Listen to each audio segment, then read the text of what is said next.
Hello दोस्तों, कैसे आप सभी दोस्तों। आज की इस वीडियो में हम बात करने वाले हैं प्रिम्स एल्गोरिथम के ऊपर। दोस्तों, पिछली वीडियो में हमने बात करी थी क्रुस्कल एल्गोरिथम का यूज करते हुए कैसे हम एमएसटी को फाइंड आउट करते हैं।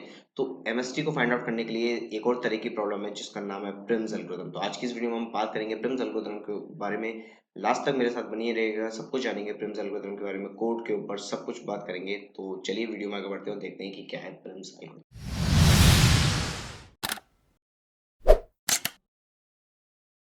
दोस्तों, जैसा कि आप स्क्रीन पे देख सकते हैं, प्रिम्स एल्गो लिखा हुआ है, एक ग्राफ है। ये पिछली जो क्रुस्कल एल्गोरिथम, एमएसटी, इन सब के ऊपर जो मैंने ग्राफ यूज करा था, सेम ग्राफ को मैंने यूज करा है, कुछ नया नहीं लिया है ताकि आपको समझने में आसानी हो। तो मैं सजेस्ट करूंगा कि अगर आपने पिछली वीडियोस चेकआउट नहीं करी हैं, जो हमने स्पेलिंग ट्रीज के ऊपर बात करी थी, हमने यूनियन फाइंड सेट के ऊपर बात करी थी, क्रुस्कल एल्गोरिथम के ऊपर बात करी थी, ये 3 वीडियो जो है वो एमएसटी का आपको अच्छा खासा ओवरव्यू दे देंगी। तो उसी की तरह से हम प्रिम्स एल्गोरिथम का बात करते हैं। तो प्रिम्स एल्गोरिथम जो है ना, बेसिकली वो ये भी जैसे क्रुस्कल एल्गोरिथम हमारी ग्रीडी एल्गोरिथम थी, तो ये भी हमारी ग्रीडी एल्गोरिथम है। ग्रीडी एल्गोरिथम का क्या मतलब होता है, हम थोड़ा ग्रीडी बन जाते हैं और जो हमारा मिनिमम होता है, जैसे हमें एमएसटी फाइंड आउट करना है या कि minimum spanning tree find out करना है, तो जो भी हमें कम से कम वेट वाली एज मिलेगी उसको हम फाइंड पिक करते हैं। जैसे क्रुस्कल्स में हमने सॉर्ट कर दिया था एजेस को और मिनिमम वेट वाली एज को फाइंड आउट कर पिक कर रहे थे वन बाय वन, ठीक है। तो उसी तरह से ग्रीडी बनना है हमें, और जिसका कम वेट होगा उस वर्टेक्स को, इन दिस केस वर्टेक्स का बेसिकली वेट क्या है उसके ऊपर मैं आपको जैसे आगे बढ़ेंगे वीडियो में तो क्लियर समझाऊंगा। तो बेसिकली हमें उस वर्टेक्स को पिकअप करना है जिसका ये वेट एरे जो है उसमें वैल्यू जिसकी सबसे कम हो। वेट एरे का क्या है, तो वेट एरे इज बेसिकली ये करता है कि जैसे सबसे पहले आप समझो पेरेंट एरे, ठीक है। तो पेरेंट एरे क्या स्टोर करेगा, पेरेंट एरे स्टोर करेगा कि किसी भी वर्टेक्स का मतलब लेट्स से कि there is an edge between 0 and 1, ठीक है। तो वन का जो पेरेंट है, वन का जो पेरेंट है वो 0 है, मतलब मैं वन पर 0 की मदद से पहुंचा हूं, ठीक है, using the in the MST, ठीक है। एमएसटी में 0 और वन का जो पेरेंट है वो 0 होगा, ये मान के चलिए, ठीक है। तो मैं क्या करूंगा, मैं वन के केस में पेरेंट को लिख दूंगा 0, ठीक है। तो मतलब इसका पेरेंट जो है 0 है। तो उसी का जो है, उसी से रिलेटेड है वेट हमारा। वेट क्या करता है, वेट मेरे पेरेंट से, मतलब मेरा जो पेरेंट है उससे मेरी जो डिस्टेंस है, मतलब मेरे पेरेंट से मेरी जो भी एज की वेट है वो उसको स्टोर करके रखता है, ठीक है। इसका यूज हम आगे समझेंगे।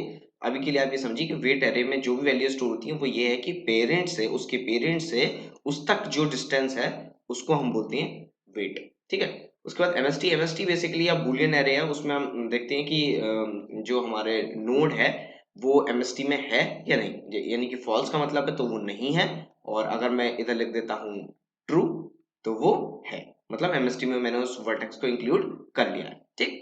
तो अभी तक इन तीनों एरे की बात समझ में आई होगी। ये ग्राफ तो आपको पता ही है क्या है, ये तीन आपको पता ही है क्या है, ये बेसिकली फॉरेस्ट है। सब वर्टेक्स को मैंने अलग अलग कर दिया है, यानी कि मैंने इसका वेट लिख दिया 0। 0 का मतलब कि इसका जो पेरेंट है, जो वन का पेरेंट है वो खुद ही है, मतलब मैंने इसको सोर्स नोड या सोर्स वर्टेक्स मान लिया है, या आप इसको बोल सकते हैं रूट वर्टेक्स, ठीक है। आगे की जो वर्टेक्स है यानी कि 2 और 3, इनका वेट को मैंने इनफाइनाइट ले लिया। इनफाइनाइट से मतलब इन तक पहुंचना नामुमकिन है अभी के लिए, ठीक है। कोई भी वैलिड पाथ नहीं है टू रीच 2 एंड 3। और जब ऐसा है तो इसका मतलब ये तीनों वर्टेक्स आपस में कनेक्टेड नहीं है। Now I have to convert this vertex into these vertex into MST, ठीक है। एमएसटी में इसको कन्वर्ट करना है, एमएसटी का डेफिनेशन आपको पता ही होगा, ठीक है। अब इन तीनों का यूज करते हुए हम इस चीज को करने वाले हैं। सबसे पहले वेट एरे में इसका 0 है, मैंने आपको बता दिया कि सोर्स वर्टेक्स माना है इसलिए इसका 0, बाकी सबका इनफाइनाइट है। एमएसटी, एमएसटी में मैंने सोर्स वर्टेक्स को इंक्लूड कर लिया इसलिए ट्रू, बाकी सब फॉल्स। पेरेंट, 0 का पेरेंट 0 ही है क्योंकि वो सोर्स है, बाकी सबका -1, मतलब उनका कोई पेरेंट अभी नहीं है, ठीक। यहां तक बात समझ में आई, क्लियर समझ में आई। अब हमारा प्रिम्स एल्गोरिथम स्टार्ट होती है। प्रिम्स एल्गोरिथम क्या कहती है, pick pick a vertex, pick a vertex with minimum weight, जिसका मिनिमम वेट है। वेट से मतलब आपको मैंने बताया कि जो भी उसका पेरेंट है उससे करंटली आप इसको समझ सकते हैं इस वेट एरे में। कहीं कहीं पर आप आर्टिकल्स पढ़ेंगे तो उसको की एरे भी बोला जाता है, ठीक है। की एरे मतलब थोड़ा मेरे को मेरी पर्सनल अंडरस्टैंडिंग है कि मेरे को की जो है वो थोड़ा इसमें सिग्निफिकेंट नहीं लगा, तो मुझे वेट से ज्यादा क्लियर समझ में आया कि मिनिमम वेट का मेरे को पिकअप करना है, इसलिए मैंने इसको वेट नाम दिया। आप चाहें तो इसको की नाम दे सकते हैं, कोई इशू वाली बात नहीं है, ठीक है।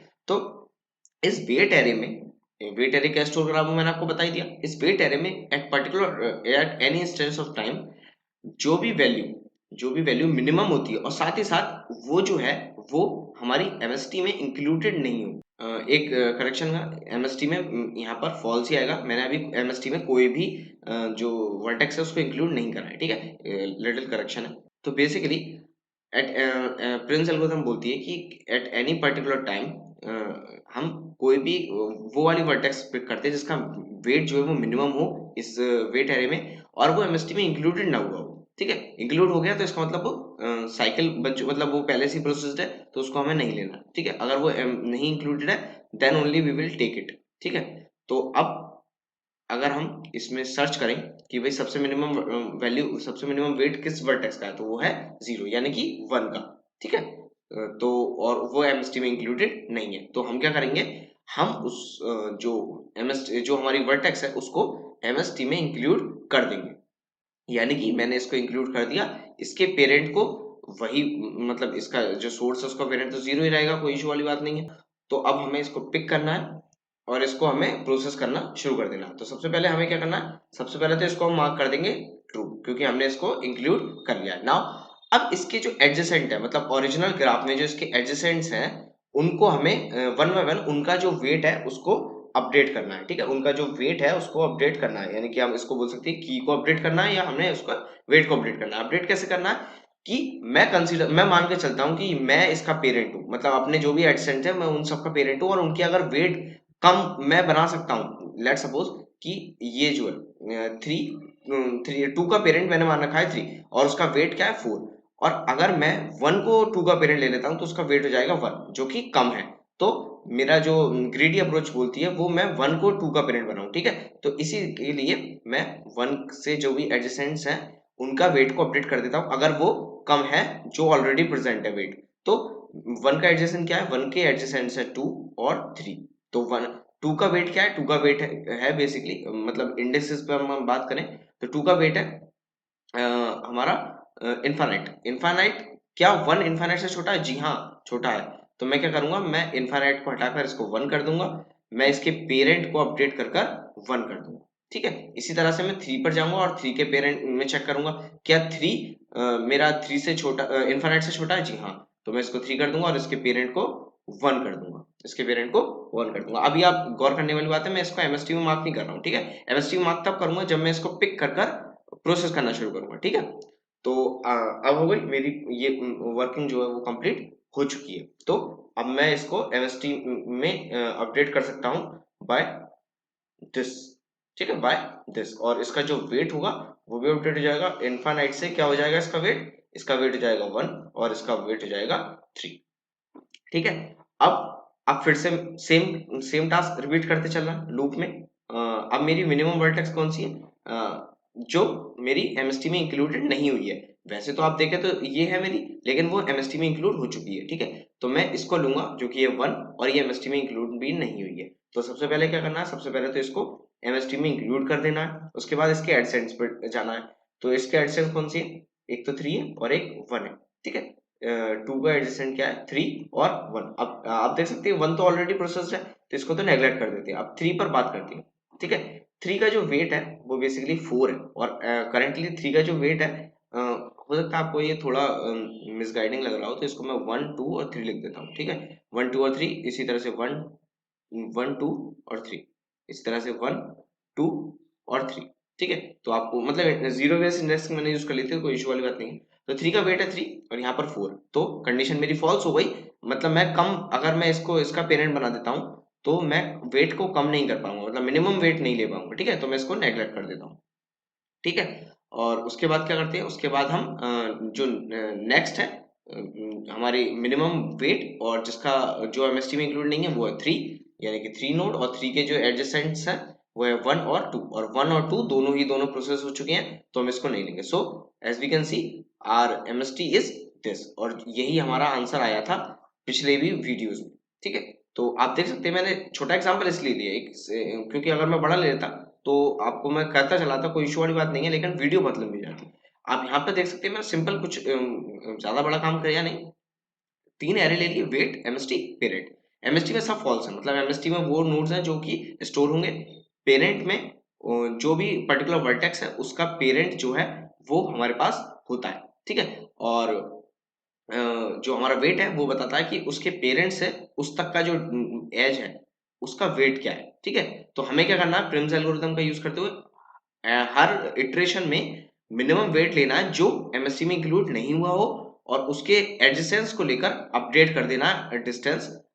उसी तरह से आप इसको कर सकते हैं सिंपली। तो आप देख सकते हैं एल्गोरिथम क्या है, पिका वेट, मतलब यहाँ से मिनिमम वेट लो और उसके बाद उसके एडजेसेंट्स को कर दो, ठीक है, अपडेट कर दो। तो इसकी टाइम कॉम्प्लेक्सिटी की बात करें तो क्या होगा, big of V into V, यानी कि बिग ऑफ वी स्क्वायर। क्यों, for finding the minimum weight, क्योंकि आप देख सकते हैं वी वर्टेक्स है, टोटल वी वर्टेक्स है, तो वी टाइम्स हमें इटरेट करना होगा। तो for finding minimum weight we need V iterations. और ये चीज जो हमें सारी वर्टेक्स के लिए वन बाय वन करनी होगी। मतलब लेट्स से कि मैंने फाइंड आउट करा वी और उसकी एडजेसेंट्स को मैं फिर से अपडेट करता हूँ, तो इनवर्स केस अगर मेरे सारे एडजेसेंट्स हो रहे हैं तो उसके v for v times I have to basically process v nodes, ठीक है।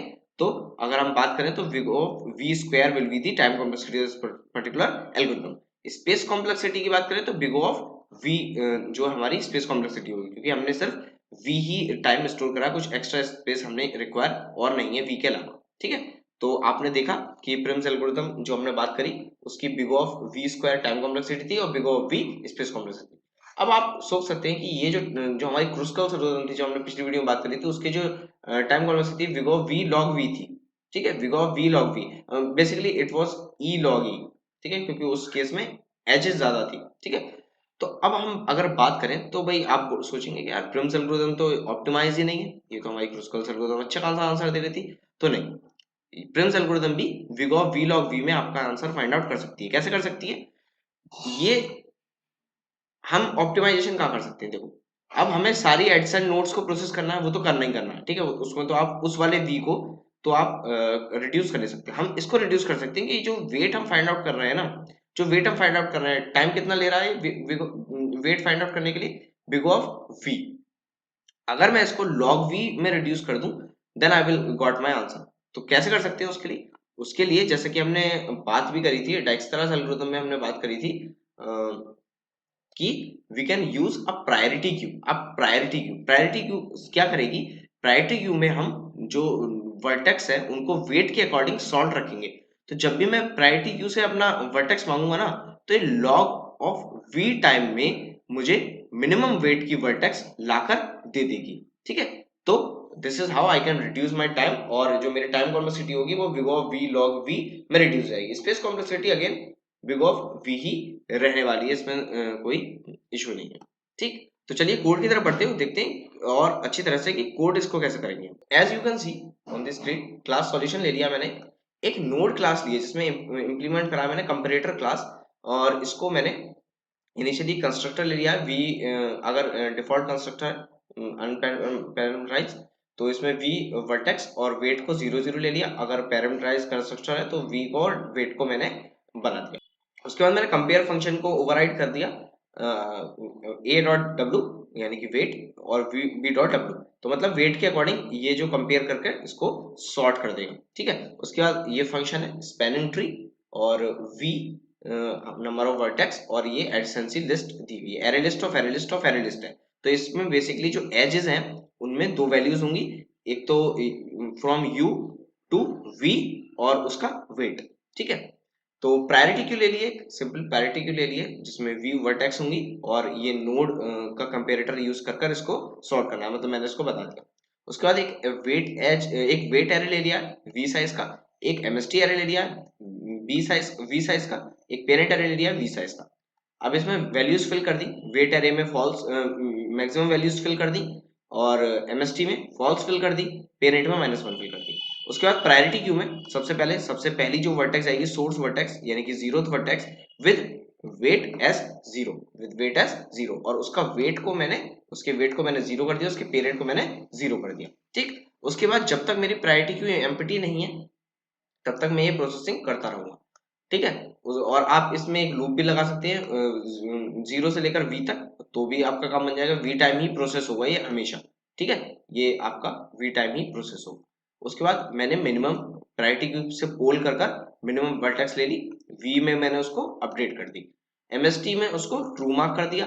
उसके बाद उसकी एडजेंसी मैं लिस्ट में गया और मेरे को एडजेंसी लिस्ट मिली, पेयर मिला, पेयर जो कि मेरा एक वर्टेक्स और उसका वेट होगा, ठीक है, बेसिकली वो एक एज है। तो उसके बाद मैंने चेक करा क्या वो एमएसटी में नहीं है, जो भी मैंने जो एडसेंसी दी है, और उसका वेट जो है वो it must be greater than the current weight, मतलब जो मैं अब वेट लेना चाह रहा हूँ वो छोटा होना चाहिए जो उसके ऑलरेडी प्रेजेंट है वेट में। अगर ऐसा है तो मैं अपडेट कर दूंगा उसका वेट और प्रायोरिटी क्यू में उसको ऐड कर दूंगा विद दैट पर्टिकुलर यू, और न्यूली जो उसका नया वेट आया उसमें प्रायोरिटी क्यू में ऐड कर दूंगा और उसके पेरेंट को मार्क कर दूंगा, यू के पेरेंट को मार्क कर दूंगा एज वी। ठीक, सिंपली आराम से मैं इसको कर सकता हूँ, ये बहुत ज्यादा सिंपल है। ये आपकी जो सिमिलरिटी है डाइक्सट्रास एल्गोरिथम से है। अगर डाइक्सट्रास एल्गोरिथम समझ में आई होगी आपको शॉर्टेस्ट पाथ की, तो ये भी आपको लिस्ट समझ में आ गई होगी। उसके बाद मैंने बेसिकली ये जीएफजी का ही क्वेश्चन को मैंने सॉल्व करा था, तो मैंने उसी की तरह रखा था कि आपको आंसर अच्छी तरह से आए। तो सबसे पहले तो मैंने यहाँ पे प्रिंट कर दिया था जो मेरा बेसिकली एमएसटी बनकर आएगा, तो मेरा ये पेरेंट को मैंने आई से प्रिंट करा दिया। और मैंने क्या करा, मैंने एक वेट सम ले ली वैल्यू, जो मैं क्या कर रहा हूँ, मैं एमएसटी जो मेरा एमएसटी बनकर आया उसकी जो मिनिमम स्पैनिंग ट्री क्या होता है कि उसकी जो हम अगर वेट सारी एजेस का वेट का सम करें तो मिनिमम होना चाहिए। तो वही मैंने किया, मैंने वेट सम कर दिया और उसको रिटर्न कर दिया, ठीक है, उसको रिटर्न कर दिया वेट जो भी मेरा सम आया एमएसटी का, ठीक है। तो इस तरीके से मैंने इसको सॉल्व कर दिया। तो that was all about implementation of Prim's algorithm. अगली वीडियो में बात करेंगे total number of spanning tree in a graph. तो ये इससे ही मिलती जुलती प्रॉब्लम है, इसकी अप्रोच को यूज करते हुए प्रॉब्लम है। तो अगर आपको वीडियो अच्छी लगी तो लाइक कीजिए, अपने दोस्तों के साथ शेयर कीजिए, कमेंट में मुझे बताइए अगर आपको इसमें कोई दिक्कत आई, मैं उसको सॉल्व करने की पूरी कोशिश करूंगा। अगर आप मेरे चैनल पे नया आ गए तो उसको सब्सक्राइब जरूर कर दीजिए, मैं आपके लिए ऐसी वीडियो लाता रहता हूँ, आपको कुछ ना कुछ सिखाता रहता हूँ। मिलते हैं आपसे अगली वीडियो में, तब तक के लिए गुड बाय।